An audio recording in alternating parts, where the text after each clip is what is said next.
Okay. Okay.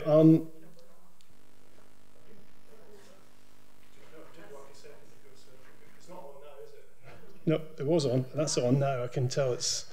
I can hear myself. Thanks very much for the invitation and for a very interesting and stimulating day. At the start of the day, I was a little concerned that what I had to say maybe wouldn't fit very well with the discussion. But as the days progressed, I realized that much that I was hearing very much resonated with some of the work I've been doing. The work I've been doing really is on a number of different projects with regard to Shetland, in particular in recent years, looking at how the various island authorities in Scotland have been engaging with their communities and also with the Scottish government and the UK government. And that led me back to one of my favourite places, and that's the archives, and to go to Kew in West London to look at the National Archives, where government records are held, and also to the Scottish records in Edinburgh, the records in Lerwick, and some private papers. The one set of records I haven't been able to access, and I think this is a shame, and I think it's impossible to access, would be the records of the oil companies themselves. And so that which I'm about to present is based on a great deal of evidence, but it is partial evidence, and I really think it would be wonderful if it was at all possible to see some of the evidence from the oil companies. The message I have today is about a small, distinct community with very limited resources, institutional resources and other resources, very little power, and having to take on board that oil had been discovered offshore. A great opportunity, but also a great threat in the eyes of many people in that community, and something that they couldn't have planned for. Shetland Council was and remains one of the smallest local authorities in the United Kingdom. Back then, it was one of the poorest local authorities. Very few people employed by the council, and the local area, the islands, were really struggling and had been for quite some time. So suddenly, or not suddenly, but gradually, oil is discovered. And what was the impact? How did the council and how did the community deal with that? Who speaks for the community? One could argue that the answer to that is very simple. It would be the council. But as we've heard throughout today, and I think particularly in the last couple of sessions, there isn't a single community view. There never is, in my experience. There always will be community views, and that is always something that has to be dealt with. So not only who speaks for Shetland, but who speaks for the various communities within Shetland. The other thing is that, of course, the council and the communities are engaging with very powerful interests in London and Whitehall, and UK government likes to see itself as a Rolls-Royce machine, an incredibly powerful machine. My story suggests that Whitehall isn't quite such a machine. And also, crucially, oil industry, a very powerful machine. Of that, there can be no doubt. So a very asymmetrical relationship with asymmetrical information. All negotiations involve asymmetries. Some organizations and individuals will have more power, more information. What do you do if you're a small community, limited resources, none of the expertise, none of that background knowledge, when you're having to engage with such huge industries with a great deal of power?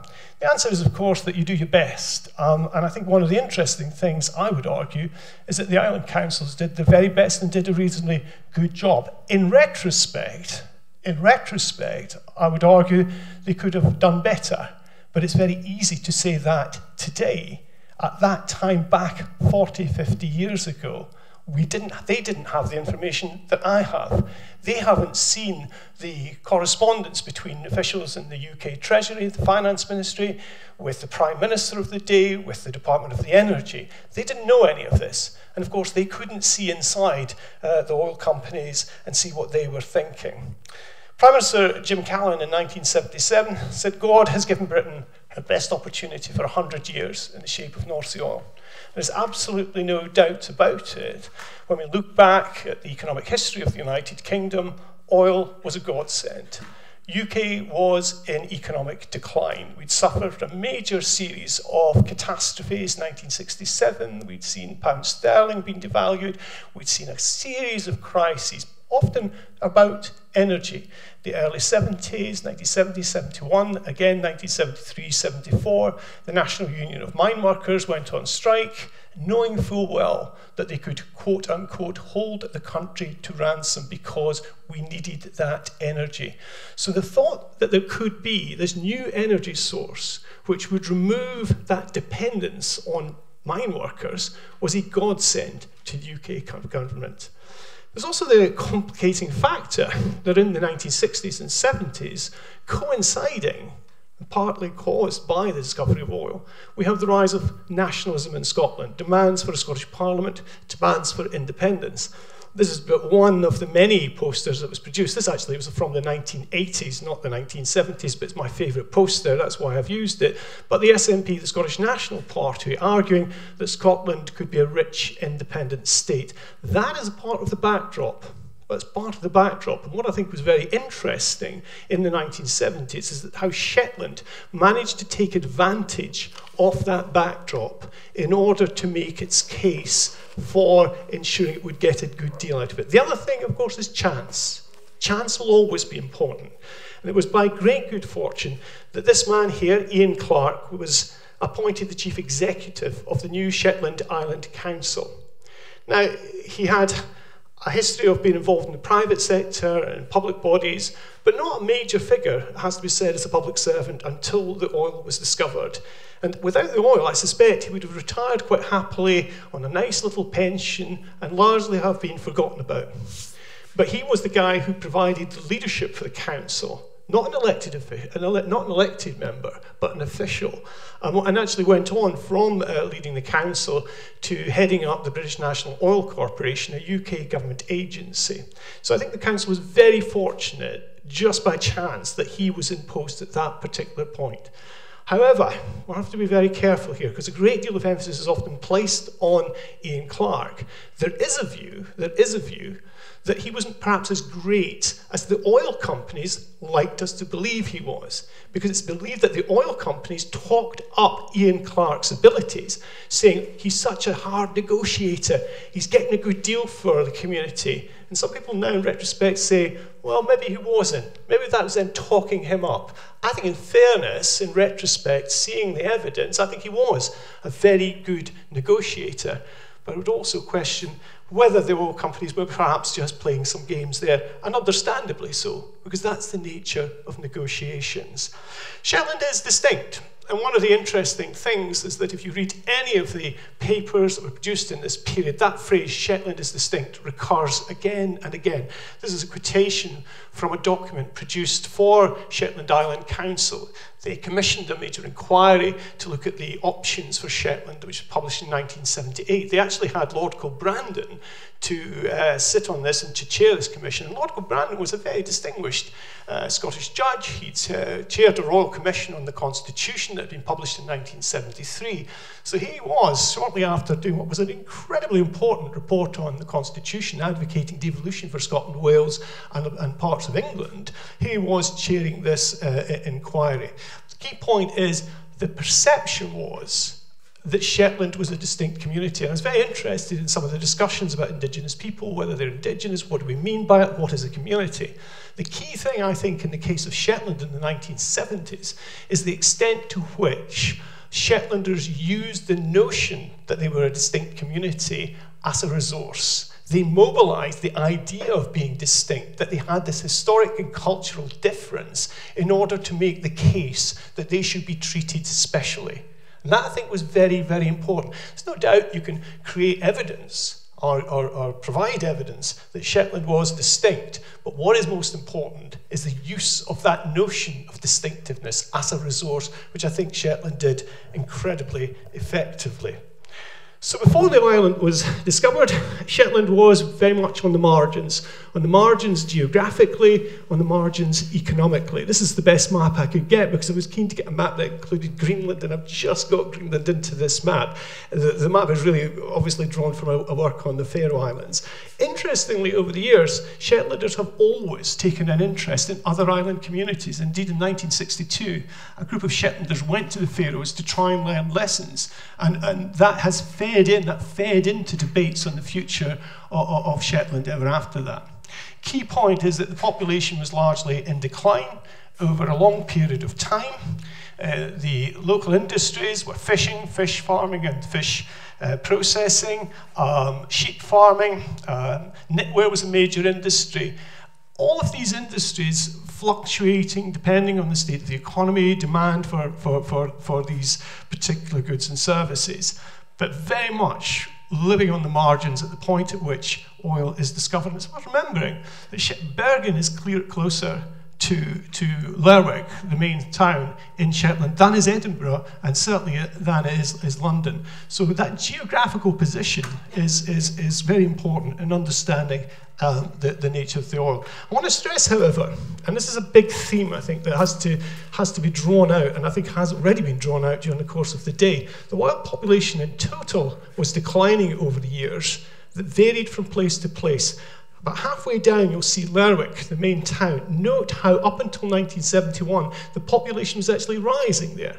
So while the population as a whole was declining, different communities were experiencing differences. And that is important, and that continued to be the case. There was always likely to be a differential impact, as there always had been, on any development, and that certainly includes oil. So one shouldn't just talk about oil's impact on Shetland. Every part of Shetland was affected, but it had a differential impact on different parts of these islands. There's lots of islands, some inhabited, some uninhabited. Interestingly, in Shetland, if you talk about the mainland, you're not talking about Scotland, you're talking about the biggest island. So that's a very important point. That, again, I think, speaks to that notion of Shetland as a distinct community. Now, I want to stress this point as well. There are always going to be competing interests, and I could have expanded this. This is just to give a sense of the competing interests. UK government had some very clear interests. Balance of payments problems. The Yom Kippur War, 1973, over a matter of a very short period of time, oil prices quadrupled. That had a huge impact on economies across the world, including the United Kingdom. We had stagflation, stagnation, and inflation and high levels of unemployment, which, of course, economists had always told us that this couldn't happen. The Phillips curve suggested otherwise, but we really had some major problems, some major fiscal problems. 1977, the UK nearly went bankrupt. We had to go to the IMF. So the notion that we had oil in the North Sea really was a godsend, really was a godsend. And crucially, UK government wanted that out of the ground as quickly as possible. It was desperate to get the oil out. The Treasury in London, the Finance Ministry, desperate to get out. It doesn't matter. Whatever we do, negotiate with the oil companies, give them what you like, get that bloody oil out of the ground. We need the money. The Department of Energy taking a similar view. So a very, very clear view. And it's evident in all the correspondence that I've looked at between cabinet ministers, the Prime Minister, and between officials in Whitehall.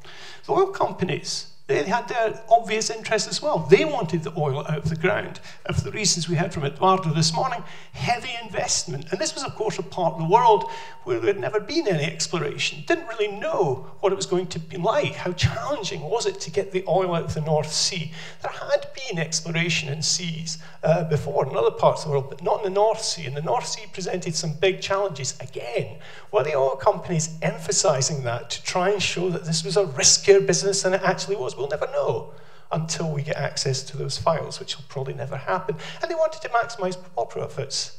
That's no great surprise. We shouldn't see that as a bad thing. That was inevitable. But knowing where they're coming from, I think, is hugely important.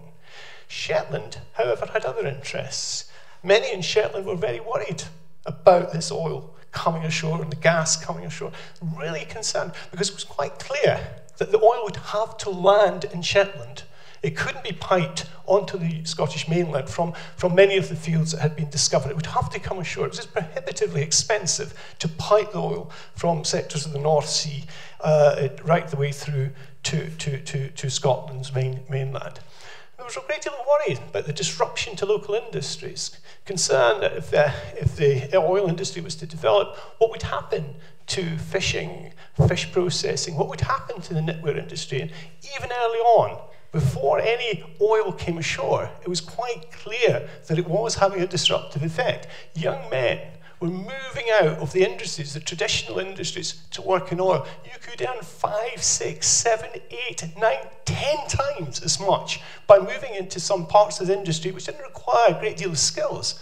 Driving a lorry for the oil industry could earn you 5 times as much as you could earn in any of the traditional industries. And that was a major concern for many people. There's also a concern that the way of life, the culture, would be disrupted. What would happen to this quiet community, as many people saw it? Not sure it was ever that quiet, frankly, but that's how it was perceived. The culture of the community was very different. There was a concern that, of course, it was going to have to require people coming in from outside because there was nowhere near the capacity in Shetland to perform the tasks, the jobs that were required. How would that have an impact on the local community? What kind of things would these people bring? And there were real worries about law and order, drugs, and all the rest of it at that particular moment in time. So a lot of concerns. Crucially, however, Shetland wanted to take it slowly. Shetland's view, and this was a unanimous view, was we don't want to rush this. There were many people who didn't want the oil at all, many who wanted it, but those who wanted it said, let's take our time. Now, bear in mind, this is a community with no expertise in this area, a very small community. It recognised that it was going to have to build new schools because of the influx of workers. It was going to have new houses. This idea of some massive oil production in Shetland was quite scary. I mean, this is a council which up until this point in time regarded building 10, 20 houses as a major endeavour. That was what they were dealing with. And here was this threat, as many of them saw it. There was a view in London, and I think Willie Hamilton, who was a Member of Parliament for Central Fife next to where I grew up, his classic patronising attitude from a politician in London, talking about the simple, gentle people who wouldn't be able to deal with it. I love that quote simply because how wrong he was. The simple, gentle people of Shetland, I would argue, did a better job in negotiating with the oil companies than the UK government. But the Shetland Times, a local paper, that quote is also important because it summarises, I think, a view at the time in Shetland.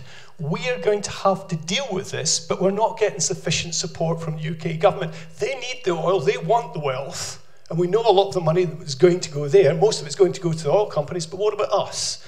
So that was quite a strong view there. James Nicholson was a journalist at the time, and he wrote a book which was published in 1975, and that quote really summarises a key point, is that there was a variety of views in the community. There wasn't a single view. And it was very difficult, and it certainly is extremely difficult, if not impossible today, to look back and understand the views of the community. We didn't conduct surveys in the way that we would now, and if I was around now, back then, with my skills, I know what I'd be out there doing, and I think it's very important that social scientists and others ensure that they make that kind of contribution whenever this kind of thing arises. So, Shetland's oil, lots of challenges, but also lots of opportunities, highly technical, easily the case that the community could have been blinded by science and lots of people coming in.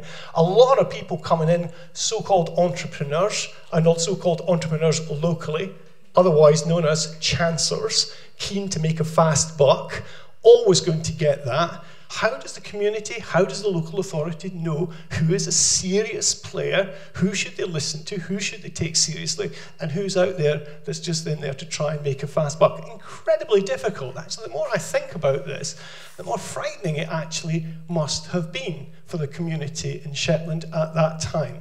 However, there were opportunities, and as I say, I think the big Scottish question was hugely important at that time, and the local community did a great deal.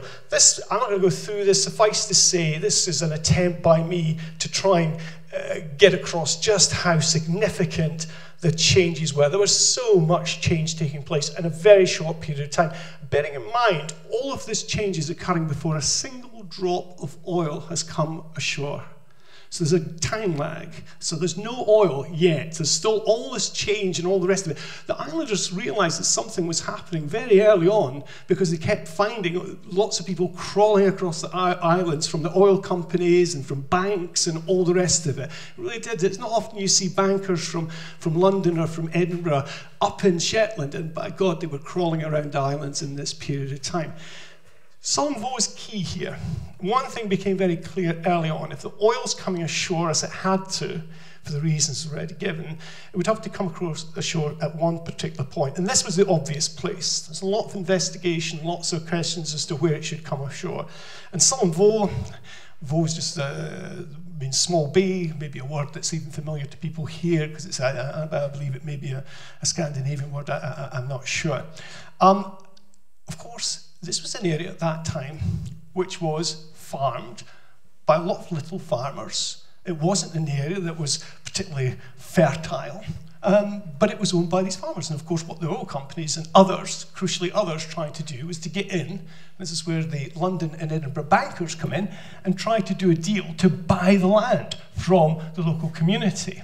Now, this created a lot of problems. Now, if you imagine yourself as being a sheep farmer, you're subsisting, and somebody comes along and offers you a good wad of money.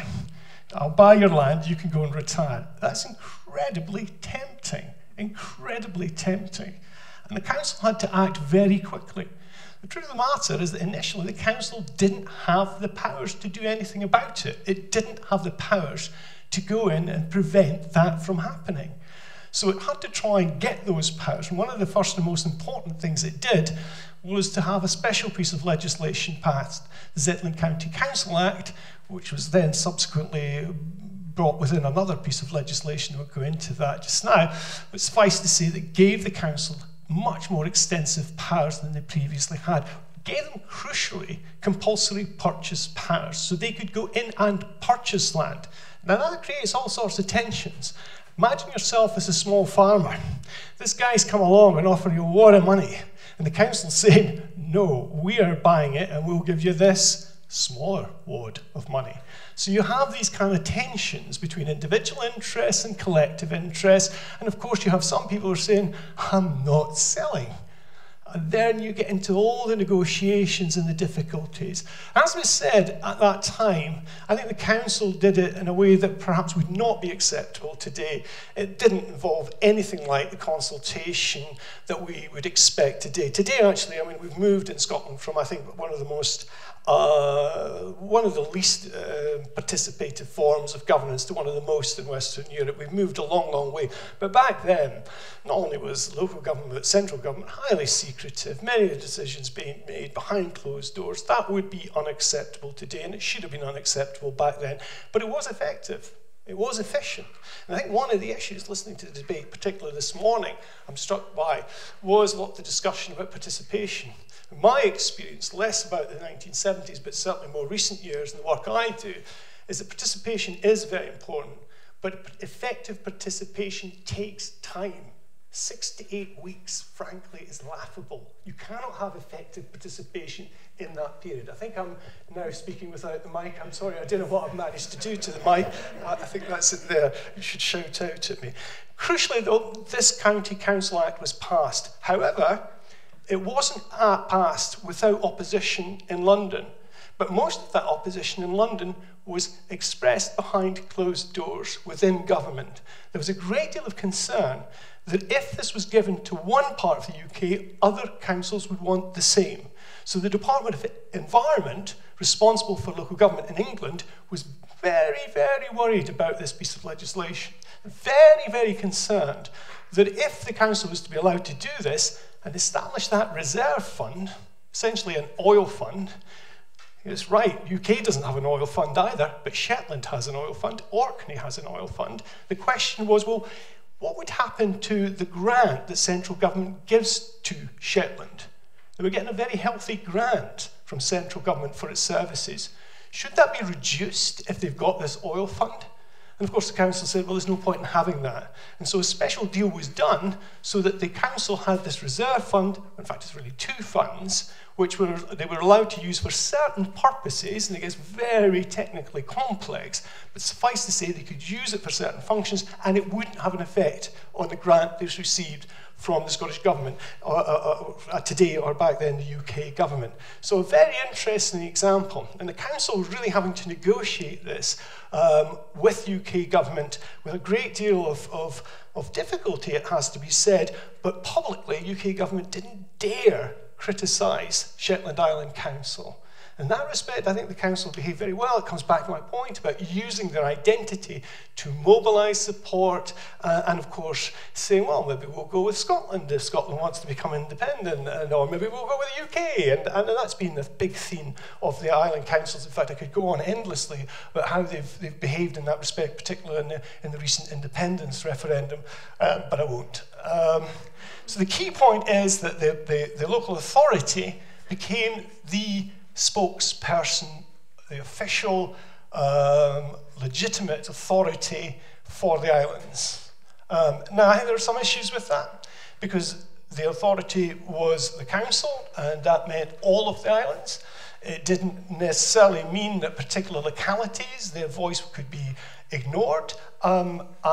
So there were all sorts of issues around that. But ultimately, I think, given the speed of change and the pressure coming from the companies, but particularly UK government, I think that was as good as it was ever like to get at that particular point in time.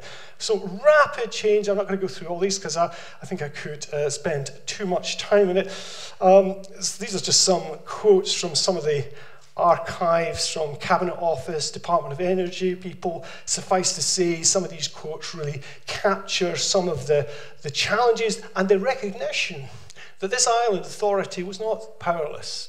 It wasn't as powerless. So you start off by looking at it, as I did, as a fairly weak, powerless council. Actually, they had cards, and they played those cards very effectively. More quotes from that. This is, I think, one of my favourite quotes, and this is actually from the papers of the local Member of Parliament, Joe Grimmond, who was a very effective local MP for Orkney and Shetland. And in his papers, which are held in the National Library of Scotland in Edinburgh, I came across these very interesting papers. And this one's not Shetland, it's Orkney Council. In 1973, a group of Orkney councillors, or officials rather, went down to Milford Haven, and this was a big theme in Shetland and Orkney, is to try and find out what was happening elsewhere, to learn lessons from elsewhere. Huge part of what they did. They didn't have the expertise, so go and learn. And what they actually find in the papers is that not just the official lessons learned, but sometimes you come across these gems where people will tell you things that they wouldn't necessarily put into an official document. And I love this particular quote. And this was something that was privately given to the council and to the local MP. While some oil companies are better than others, there are no good oil companies. And verbal assurances should not be given too much credence. This also includes expert advice. Hence, this morning when I made the point about expert advice, I did put quote marks up there. Always be sceptical, always be wary. That's the message they took back to the council. And that was, I think, a very important message. It's not because oil companies are any more rapacious, capitalistic than anything else. They're acting in their own interests. That's normal, that's rational. And I think that has to be taken on board in any set of negotiations. Very briefly, this is an attempt, and there's no way I can get through this in a minute or two, but suffice to say, very complex set of negotiations. UK government were very worried about the negotiations on this oil fund, negotiations between the council and the oil companies. That was the negotiations. The UK government was outside the loop, but the UK government wanted to be inside the loop, and they were getting very, very worried that the Island Council were holding things up and that they were causing trouble. And there were all sorts of discussions in Whitehall. Should we just threaten the council that we'll take away their powers? Not a word of this was ever said publicly. They didn't need to in the end, because at the end of the day, agreement was reached between the oil companies, and hence we have this oil fund, which still exists. And one observation I would, however, make about oil funds is that while they are generally a good thing, ultimately depends on how that money is used. And there was a period of time a few years ago in Shetland in which the money was not used very wisely. They were eating into the capital. They were really making a mess of things, and they had to get an external assistance to come along and sort themselves out, but they did that. So don't assume that an oil fund in itself is a good thing. It's what you do with the oil fund. And there's no doubt at all, if you want to find the best sports facilities, swimming pools in the UK, you go to Shetland. And there's no doubt at all that a great deal of the money has been used very cleverly in very difficult ways, actually, to try and ensure that some of the local industries would be protected and supported. Because bear in mind, in the 1970s, we kept being told by UK government and the oil companies, this oil will run out by 1980. By 1980. And that was quite important, because it meant that the council was working on that assumption. It was working on the assumption it would be run out by that period, in that period of time. In truth, of course, the oil is still being discovered in the North Sea. Just last week, another oil field was discovered. It is clearly in decline, but we've still got that oil money. So let me conclude. Small, distinct community, limited institutional and other resources.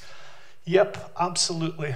But it had other resources that the UK government clearly didn't have, and had other interests from the UK government.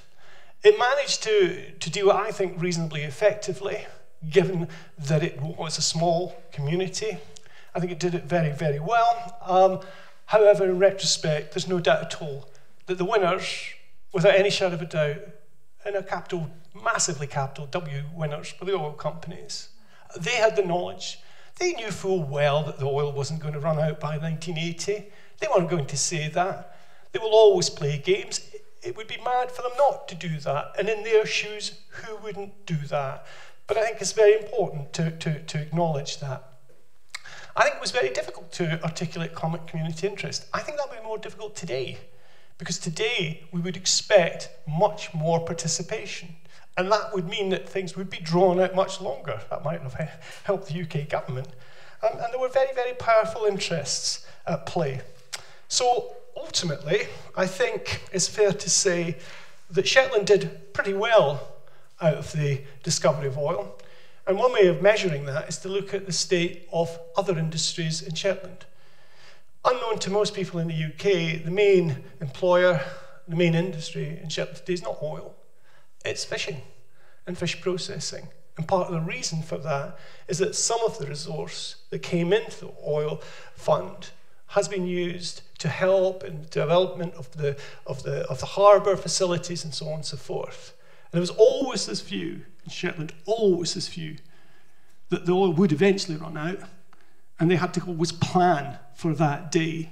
The day when the oil ran out, well, maybe it didn't harm them that they thought it was going to run out in 1980, because it was something that they kept in mind. Maybe if they'd known the truth, then they would have thought, who cares, that's so far away in the future, it won't affect us. So perhaps, I'm not sure, the actual lies, dare I call them, that the islanders were told actually ultimately worked to their advantage. I'll leave it there. Thank you.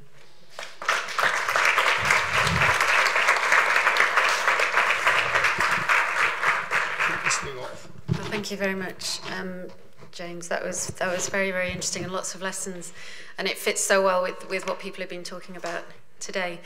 Any questions? We've got about 5 minutes of questions before the final speaker. Rachel, sorry.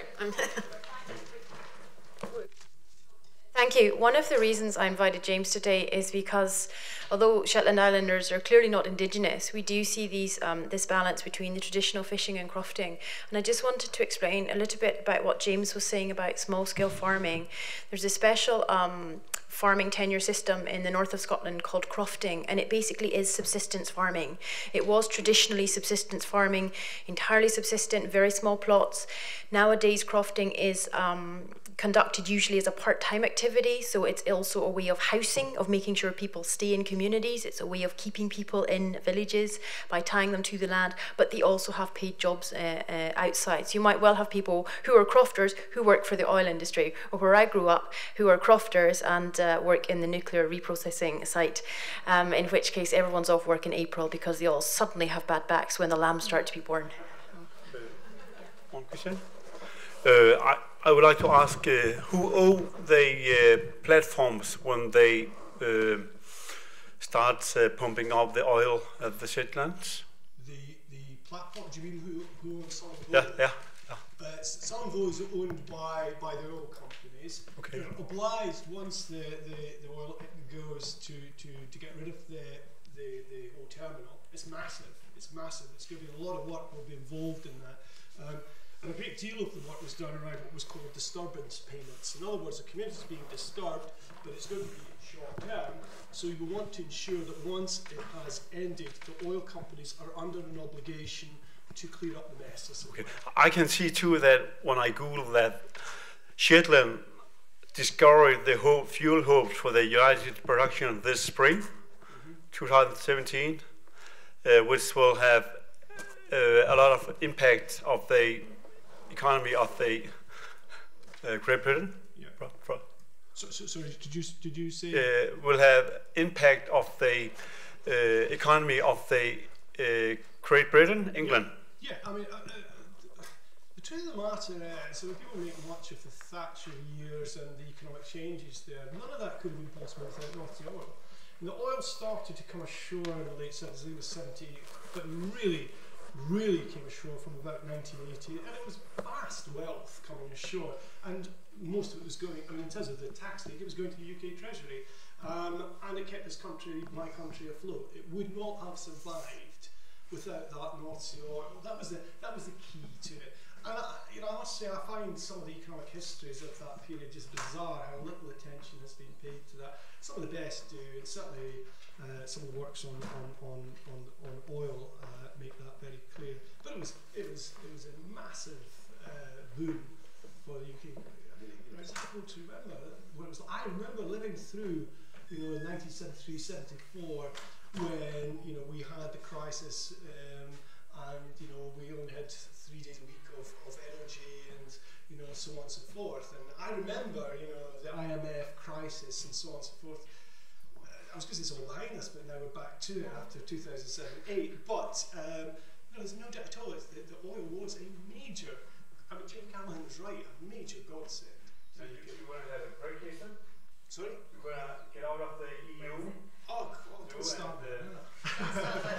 We don't have time for that. Just to cheer me up, yeah. Last question. Hello, James. Thanks for the presentation. Very interesting, because I have a project that related to managing hydrocarbon resource in the North Sea. I don't know if you can just make some brief comments, the similarity between the approach on the Shetland from the Norwegian approach, because most of the things you said is very much similar. And can you talk a little bit about the political stability of the Shetland, political stability looking forward? Because even that day before, the British National Oil Company was completely owned by the government, and Margaret Charter changed things to liberalize things. So the key thing about the oil and gas, as you mentioned, how to manage the fund in the future, is stability. Because you might have Trump now changing everything that was gone, and then you might have a new government who would change again the rules. So that would be interesting to know how they have done there. I'll give a very brief answer to the first on Norway. Norway's handled it far better than we have, obviously. I think there can be no doubt at all about that. I mean, what's the legacy of North Sea oil for the UK? What's the legacy for Norway? It's just, the contrast is staggering. I think it's scandalous, I think, what UK governments have done. I think it's quite literally scandalous. In terms of, I mean, one of the things about oil, of course, is the fluctuation in prices. This is an industry that really constantly changes, and we see that less in the Shetland economy than in the northeast of Scotland, the Aberdeen economy. We see huge changes depending on the price of oil, and it just triggered by a war in the Middle East, by whatever else, and that deeply unstable nature of that industry is very challenging for all governments, and I wouldn't want to hazard a guess as to what's going to happen into the future.